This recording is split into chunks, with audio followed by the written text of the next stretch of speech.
Something I've realized as I've grown up is that certain environments and individuals whom I interact with, some environments and individuals I could label batteries, something which charges me, something which, when I leave that situation, I have a bit more gas in my tank. I'm a bit more energized.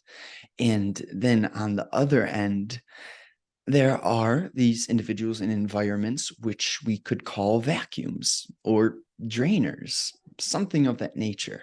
So that idea of knowing, well, there's something which charges you and there's something which drains you.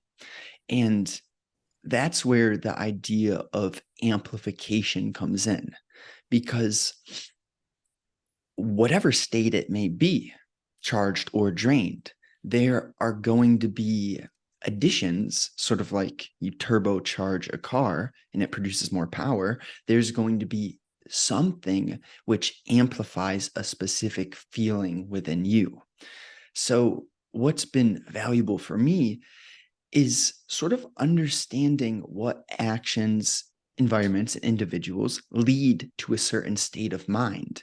And then sort of looking closer into that state of mind and figuring out, like, what can I do to get the most out of this healthy, energized state?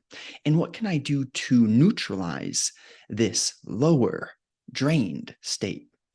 And I think that's a good place to start, just to make the distinction between certain actions, environments, and individuals lead you to specific states of mind. And according to what state of mind you're in, you have a decision to make. Do I want to neutralize this and move into something different? Or do I want to amplify this state and go into a deeper flow state? Yeah, I feel it's about feedback. So your subconscious gives you feedback about how you feel in a certain environment, how you feel when you do a certain activity, how you feel when you are with certain people. And this takes awareness, like to recognize, okay, now I feel drained or now I feel charged. And then being intentional about, do I want to feel drained or do I want to feel charged? So it kind of like it starts with deleting what is draining you and adding what's charging you. And I feel, for instance, doing flow activities that you truly enjoy, where you forget time, where you forget everything else in your life, really. And um, this is kind of like a paradox because you flow, you are productive, and afterwards you even feel charged. And looking out for those kind of activities, this is this is healing and it's very beneficial, but it starts with awareness and observation. And so that's the foundation, is awareness and observation and reflecting upon the feedback that you're given. And from there, you sort of have a loose guideline of, eh, usually, more often than not, when I do a certain action, it creates a certain result. Then you can sort of structure your decision making process around that feedback that you get. But none of this is possible without having the openness to reflect, because I feel that's the main hiccup for most people, is maybe they don't understand the power in reflecting. Maybe they're busy and they're just living on autopilot.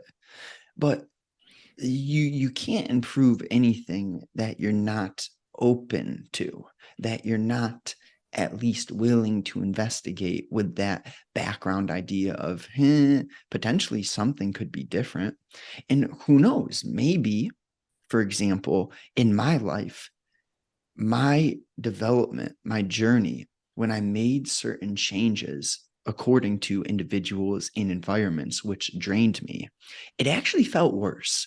It felt worse immediately after deleting those things from my life. Not because I I love the state of mind that they led me to, but because I was used to it. It was what was comfortable, it was what was normal. So it felt painful and much worse when I pulled myself out of those situations, which drained me. Which is interesting because I was doing something healthy for me in a big picture.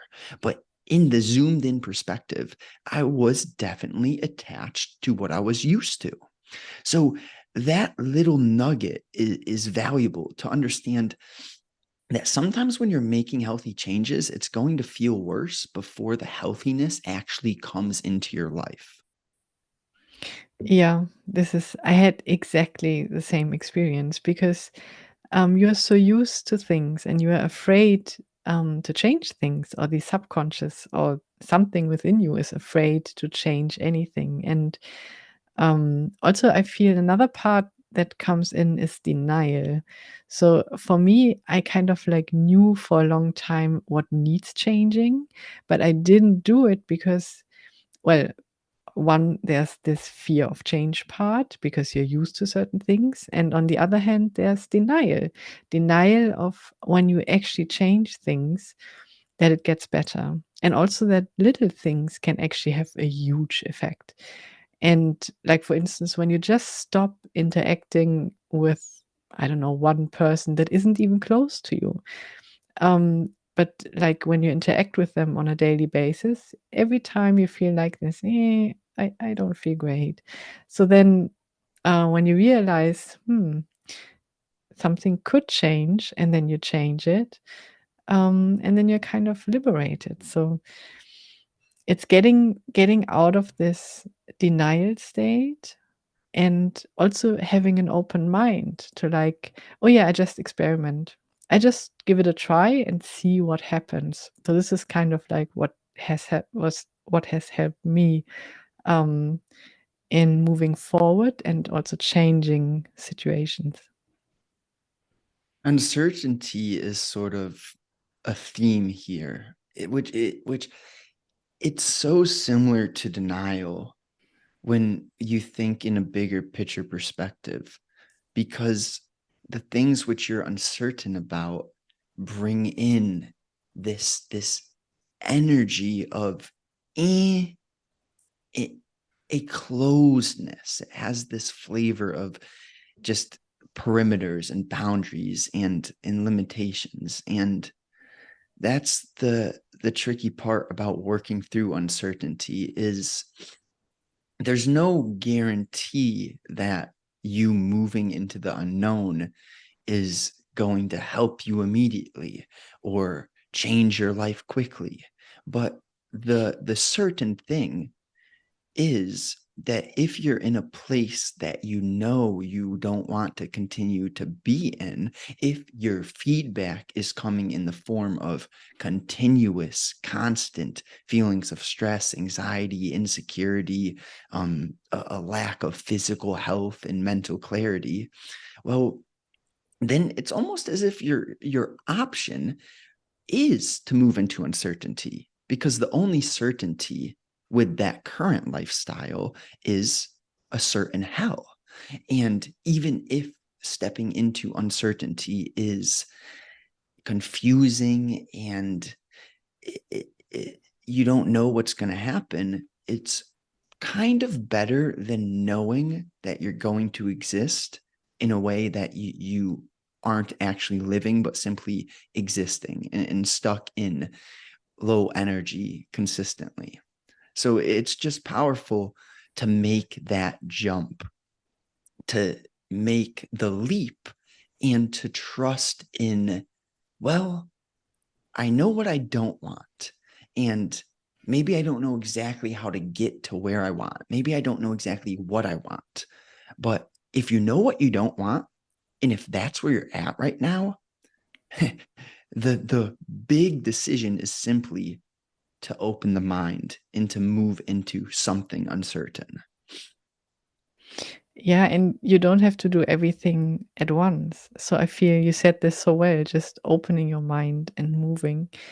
And you can start with just a little thing. Or for instance, adding a nice routine to your morning that makes you happy just for you. Like meditating for a few minutes, or maybe going out in the garden listening to the birds if you're lucky and have a garden and birds, or watching a YouTube video with gardens and birds. That works too. And just something where you know, oh yeah, that makes my heart sing. And then implementing this in the morning, during the day, and then you notice, oh, there's a shift happening. And then gradually easing into the change. And yeah, this is how things can get momentum. And before you know it, everything has changed for the better. Right. It's not something huge. It's just realizing, okay, I'm might be in a place which I don't want to remain in. And then, okay, like what can I do to amplify the things which make me feel like everything is healthy, like everything is smooth? And you gave some examples. Being in nature is one of the simplest, the freest way to just open up your mind and amplify high energy or healthy energy. And that's essentially the essence here, is just beginning to reflect, starting to open your mind and to pay attention to the feedback that you're getting.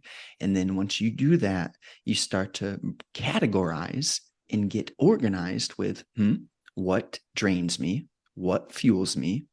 And then through there, you begin to emphasize more of the actions which amplify healthy energy, and everything starts to work for you. And then inevitably you get to a point where your day is filled with so much good amplification of healthy energy that there's no more room for the bad things anymore. And that's just sort of the journey that you're going to get to, as long as you consistently pay attention to the feedback that your feelings are giving you. So I think that's the main takeaway here, is just realizing, what can I do to amplify the healthy things in my life? And what can I do to add friction, to minimize the things which drain me? Because life is not perfect. You're going to come across individuals in the grocery store, in some situation, which agitate your mind. But then it's a choice to focus on the thing which agitated you and amplify that unhealthy energy, or to focus on something which gets you back to a neutral state of mind. And that's going to be the thing which amplifies that healthy energy. So I hope this is valuable. It's definitely been valuable for me and Myra. And on that note, if this was enjoyable, if you have any questions, if you want to give us feedback, Myra's DM will be in description, her link to Twitter, message her there. Same with me.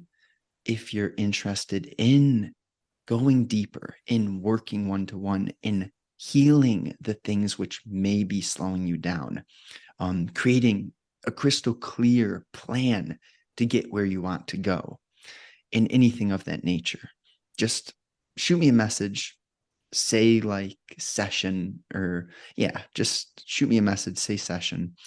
If you're on YouTube, I deeply appreciate just if you drop a like, give us some feedback on what you thought, what was the most interesting thing you heard here, what was most valuable, anything like that. And then just share it with a friend if you know someone interested in these sorts of topics.